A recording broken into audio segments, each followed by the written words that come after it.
등본 정정입니다. 등본 바로잡는 사람들입니다. 그렇게 여기서 말하는 등본이라고 하면 뭐 주민등록 등본, 가족관계 등록부 이런 우리 그 정부에서 발행하는 공식적으로 나를 드러내는 그런 서류들을 그렇죠. 의미한다고 통칭한다고 보면 될 것 같아요. 한 40대 여성이 주민등록 초본을 발급했다가 뜻밖의 기록이 적혀 있었다는 얘기가 나왔는데 뭐 어떤 기록이 남아 있어서 이렇게 말이 나왔나요? 분명히 여성이라 그랬잖아요. 네. 근데 이분이 병장으로 만기 전역돼 있다는 그런 내용이 기록이 돼 있었던 겁니다. 아, 만기 전역이요? 아니 왜 이런 게 들어있었던 거죠? 도대체 어떻게 된 그러니까 거죠? 도무지 이해를 할 수가 없는데 구체적인 복무 기간까지 적혀 있었고요. 네. 그리고 그 기간이 놀랍게도 이 여성이 초등학교 다니던 시절. 아니 이게 어떻게 된 일입니까? 그러니까 여자가 초등학교 때 군대를 만기 전역했다. 이런 상황이 벌어진 거죠. 누가 봐도 잘못 기록된 상황이다 이렇게 볼 수 있겠네요. 그렇죠. 그러니까 쉽게 정정이 될 수 있을 거라고 생각을 했던 거예요. 그런데 세상에. 저 이거 뭐 무슨 내용인지 알 것 같아요. 자기 소관이 아닙니다. 뭐 여기서 알 수 없습니다. 저기서 알 수 있습니다. 이렇게 전화 계속 돌려받게 되셨군요. 그렇죠.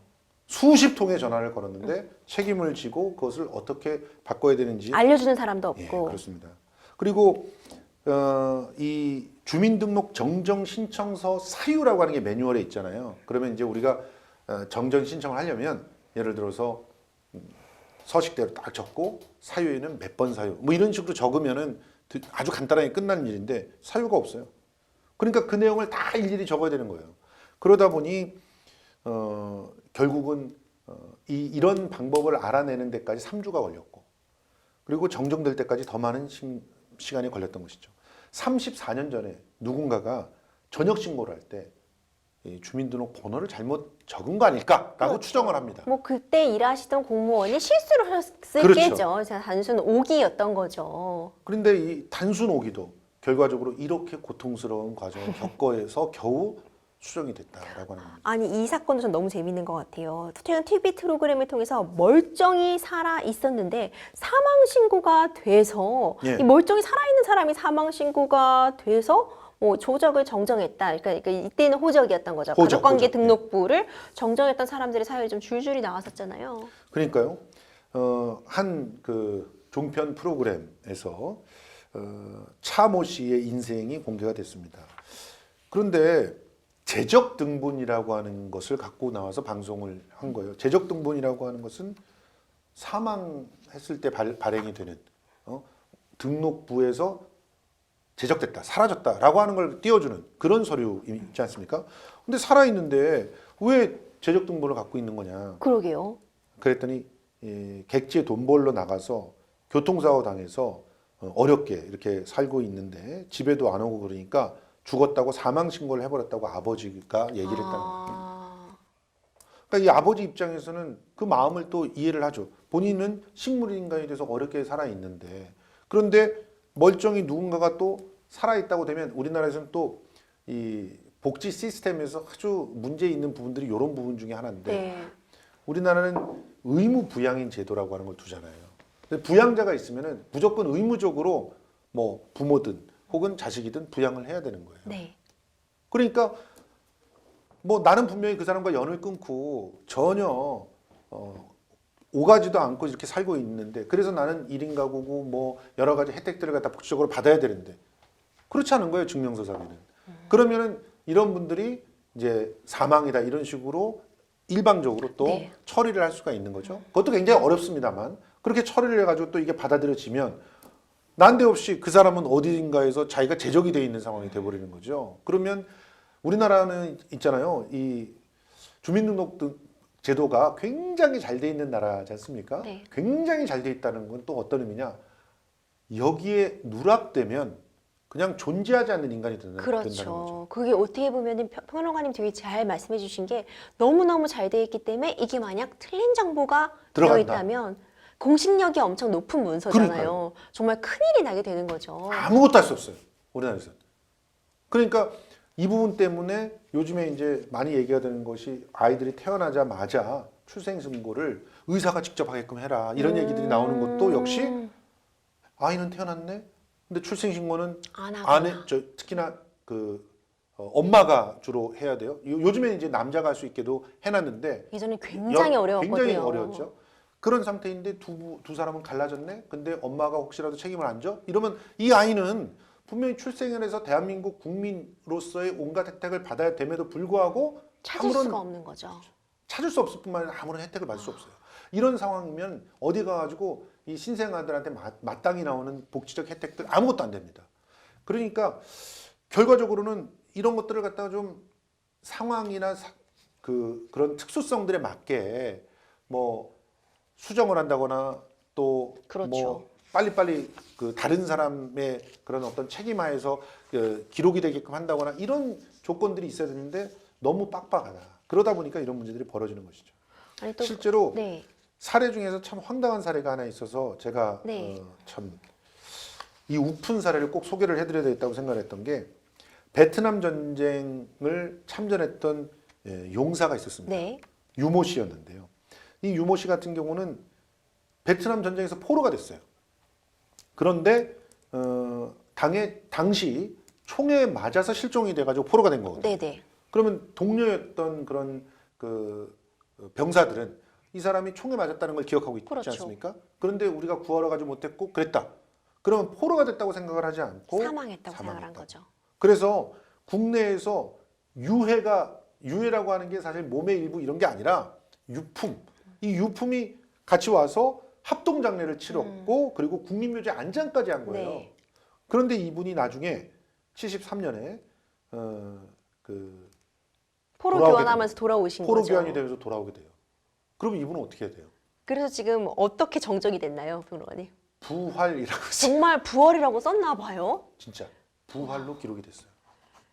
참 유례 없는 일이지만 정말 그 당사자께서는 얼마나 황당하셨겠어요. 그래도 돌아와셔서 정말 다행이다 이런 생각이 드는데 평론가님께서도 앞서서 얘기해 주셨지만 이렇게 한 번 정해진 이 문서의 내용을 정정하는 게 굉장히 어렵잖아요. 솔직히 말해서 이 유종철 씨 같은 경우는 정말 국가를 대상으로 적극적으로 구제 요청을 해야 되지 않나는 생각이 자꾸 드는데 왜냐하면 이분은 그때 당시에 국군 포로들을 소홀하게 치부했던 정부 정책의 희생자이기도 합니다. 사실은 우리가 총에 맞았다라고 하는 걸 아무리 주변에서 목격했다고 해도요. 살아있을 거라고 생각하면 그러면 분명히 포로라고 하는 형태로 관리할 수가 있었잖아요. 근데 그거 자체를 빨리빨리 끝내서 없애버린 거예요. 그렇죠. 이거는 분명히 정부의 정책적인 그런 문제라고 봐야 되거든요. 근데 실제로 그때 베트남 전쟁이 어땠냐. 사실은 베트남 전쟁에 찬성했던 그런 전문가들은 우리나라에서도 그렇게 많지 않았습니다. 베트남 전쟁 같은 경우는 사실은 그때 당시에 그 대통령이었던 박정희 대통령의 결단에 의해서 이루어졌지만 그 결단이 사실은 여러 가지 문제들을 수반을 했었고 그래서 전쟁 포로와 같은 문제들이 전쟁 이후에도 계속 남아있는 걸 원치 않았기 때문에 빨리빨리 처리를 해버렸거든요.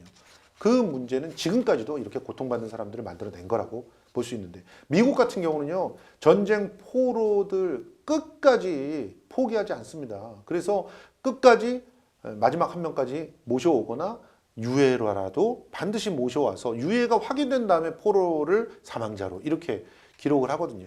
이런 부분들은 좀 배워야 되지 않을까 하는 생각이 들어요. 네, 그래서 이제 우리나라에서도 이제 법의 개정이 있었죠. 이제 우리가 호적이란 말을 혼용해서 사용하고 있지만 2008년도 이후로 호적은 사라졌습니다. 이제 네. 호적이라는 건 잘못된 표현이고 우리나라에 이제 가족관계 등록부가 남았는데요. 예전에는 호주가 남성만 될 수 있었고 네. 그러다 보니까 이혼 가정이라던가 이런 부분에 대해서 유연하게 대처가 어려웠고 실제로 한 번 기재된 데 호적 그때 네. 당시 호적에 기재된 내용이 정정되는 것도 굉장히 어려웠거든요. 맞아요. 하지만 요즘과 같은 가족관계 등록부 하에서는 뭐 성소수자들에 대해서 성을 변경하는 것도 가능해졌고요. 맞아요. 그리고 이제 변경이 뭐 5기나 다른 것들은 당연히 정정이 되는 거고 기타 여러 상황에서 가족관계 등록부상의 정정은 가능하다는 점, 훨씬 유연해진 제도가 됐다는 점을 좀 기억해 주시면 좋을 것 같습니다. 그런데 네. 그런데 아직까지도 저렇게 바뀌어진 법의 혜택을 못 보는 분들이 있습니다. 그렇죠. 이 좀 너무나 억울한 그런 상황인데요.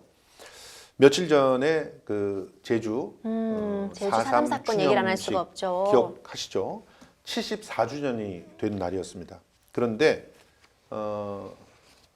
당선자 신분으로 처음으로 윤석열 당선자가 이 추념식에 참여할 정도로 이 4.3 희생자들에 대해서 완전히 문제를 해결해 주겠다는 의지들이 새로운 정부의 어떤 중요한 공약 중에 하나지 않습니까?